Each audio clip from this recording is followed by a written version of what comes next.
Olá, internauta, boa noite para você que está ligado na programação da Creative Web TV. Está entrando no ar a partir de agora o programa Falando Sério. Hoje na apresentação de Janderria Macedo. Mas não se preocupe, Fabiana Agri está aqui comigo nos estúdios da Creative TV. Ela que é advogada, jornalista e tem um pouco de historiadora nessa junção disso tudo. Ela está lançando aí no próximo dia 1º mais um livro intitulado Picuí do Seridó do século XX. E você vai saber com ela, juntamente comigo aqui, os detalhes de como surgiu essa história toda, como surgiu a ideia de criar um livro, como foi o desenvolvimento disso tudo, você vai saber aqui no programa Falando Sério, hoje na apresentação de Janderria Macedo. Fabiana, é um prazer lhe receber aqui nos estúdios da Creative TV, no seu próprio programa, e eu queria saber de você, como foi, primeiro, esse é o segundo livro que você lança. O primeiro livro foi Picuí do Seridó, dos primórdios até 1930, Picuí do Seridó dos primórdios até 1930, e agora está saindo Picuí do Seridó do século XX. Mas vamos falar primeiro sobre esse primeiro livro. Como foi que você desenvolveu essa ideia, de onde surgiu a ideia de criar um livro, escrever um livro sobre Picuí, porque sua área é direito, jornalismo, de onde saiu essa ideia? Então, Janderria, em primeiro lugar, boa noite a todos vocês que estão nos vendo pela Creative TV, pela internet. Hoje eu estou do outro lado, né? Eu já estou na qualidade de entrevistada. Não sou muito boa nisso, mas a causa é boa, é para falar sobre Picuí. Então, tudo começou, na verdade, lá bem no início dos anos 2000, quando a gente começou a lembrar que na época, isso eu ainda estudante da Escola Cenecista, faz um pouquinho de tempo, a festa de emancipação de Picuí acontecia em 9 de março e não em 18 de março.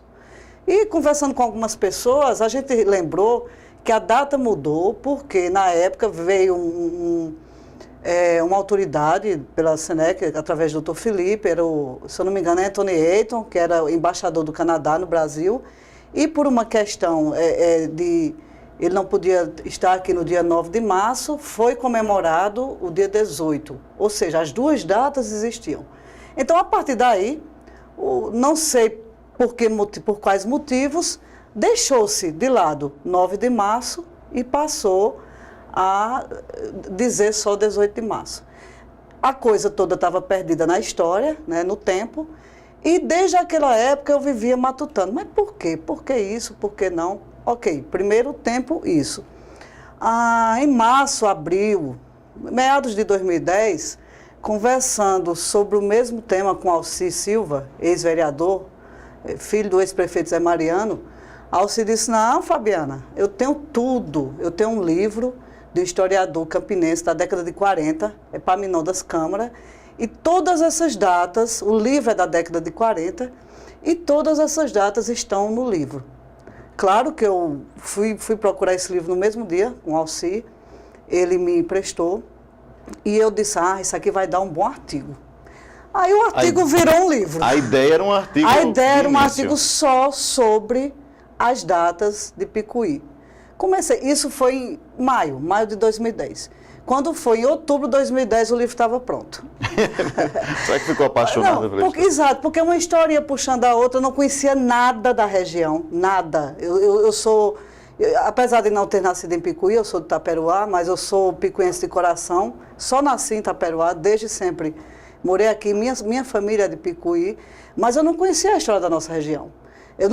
Até então eu achava que Picuí era no Curimataú, como todo mundo achava. Todo mundo achava. Isso. Os políticos repetiam isso ad infinitum. Então, quando eu comecei a puxar, graças também à internet, né? Quando eu comecei a puxar algumas informações para enriquecer o artigo, eu digo, isso aqui ninguém sabe aqui em Picuí, ninguém viu, isso vai se perder com o tempo. Enfim, comecei a matutar e a ideia foi amadurecendo muito rápido.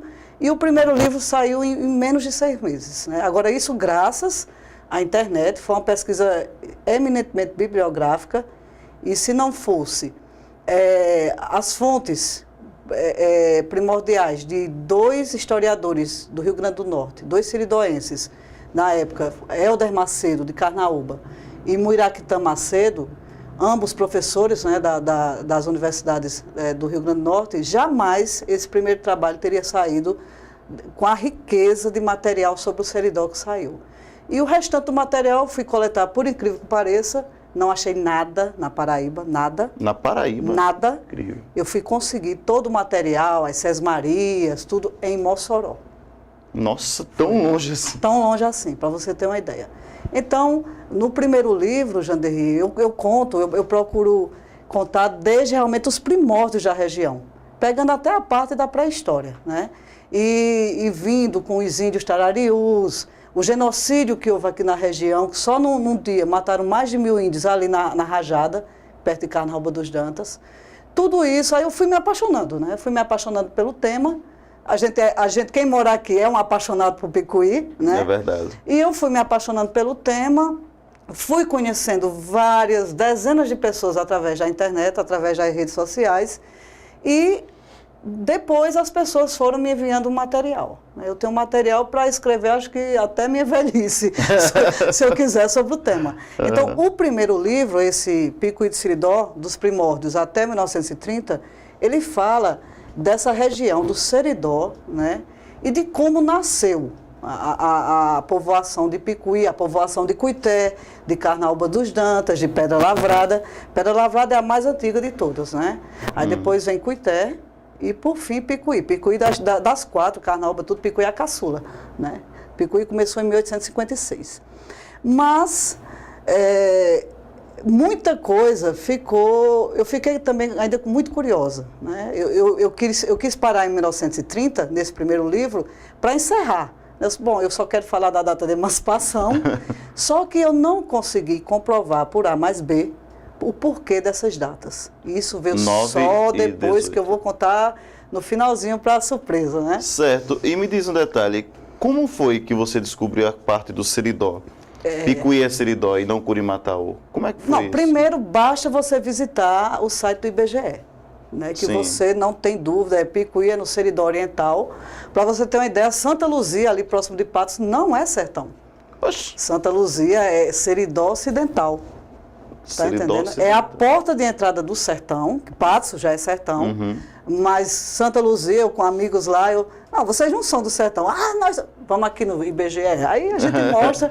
Enfim, é uma questão cultural, mas a gente tem que resgatar a nossa história. Cuité é Curimataú. Barra de Santa Rosa é Curimataú. E um dia eu conversando com... Meu irmão já tinha falado isso antes, Valber, e um dia eu conversando com o atual prefeito Picuí, com Acácio é engenheiro de Minas, né? Entende muito dessa questão geológica. E Acácio me disse, Fabiana, você quer saber onde termina o Seridó e começa o Curimataú? Eu disse, eu quero, Acácio. Ele disse, basta você ir ali no Rio dos Tanques. Você olha para aqui, para Picuí, para o lado de Picuí você vê o Seridó, as pedras, tudo. Quando você olha ali no sentido Baraúna, Cuité, você já vê que é a Caatinga, é o Curimataú, totalmente diferente as duas regiões. Então, é nossa obrigação, enquanto jornalista, enquanto amante da história bem contada, a gente resgatar essa história, né? Nós temos raízes muito fortes com o Seridó do Rio Grande do Norte. Para você ter uma ideia, tudo isso aqui era Paraíba. De Caicó para cá, antigamente era Paraíba, né? E tudo isso é Seridó. Interessante. Agora, só dando um pequeno gancho ainda na questão do Seridó, interessante que isso foi uma campanha atual, né, que depois que você... Começou com esse livro, em 2011. Viu a definição, isso. Que aí saiu o livro e tudo mais, então começou uma campanha em redes sociais e tudo mais. Isso. Picuí é Seridó, Picuí é... Hoje, agora isso é questão de pouco tempo, assim, digamos. Não, graças né? às redes sociais. O pessoal entendeu isso rápido, a mensagem. Rápido, Picuí é Seridó e não Curimataú, como todo mundo já imaginava isso. Claro que você chegando ali na Serra, Santa Luzia, ali na Serra, você vê que ali é muito mais Curimataú do que Seridó. Do que Seridó, Mas, claro, como o município engloba as duas regiões, a maior parte de Picuí, acredito que 80%, fica dentro do Seridó. E questão histórica também, nós somos vinculados historicamente ao Seridó, porque toda a nossa povoação aqui, grande parte da nossa povoação veio do Rio Grande do Norte e alguns tropeiros, que isso aí depois se você quiser eu conto um pouco, alguns tropeiros que vieram de Pernambuco, como a família Henrique Costa, né? É um exemplo dela, mas a maioria das famílias que povoaram, que colonizaram Picuí, os Medeiros, os Limas, os Barros, os Dantas, os Azevedo, pessoal ali de Águas Belas, todo mundo do Seridó, todo mundo do Rio Grande do Norte. Isso mesmo, claro, com certeza a gente vai querer saber desses detalhes daqui a pouquinho no programa Falando Sério. Hoje, entrevistando Fabiana Agra, eu, Jandir Macedo, apresentando, nós fizemos uma pequena troca aqui hoje, claro, porque dia 1º tem o lançamento desse super livro, Picuí do Seridó, século XX, que aí vai contar a história de Picuí de 1930, um pouquinho mais para cá. Então daqui a pouquinho a gente retorna com muito mais ainda informações, entrevistando Fabiana Agra, aqui no Falando Sério.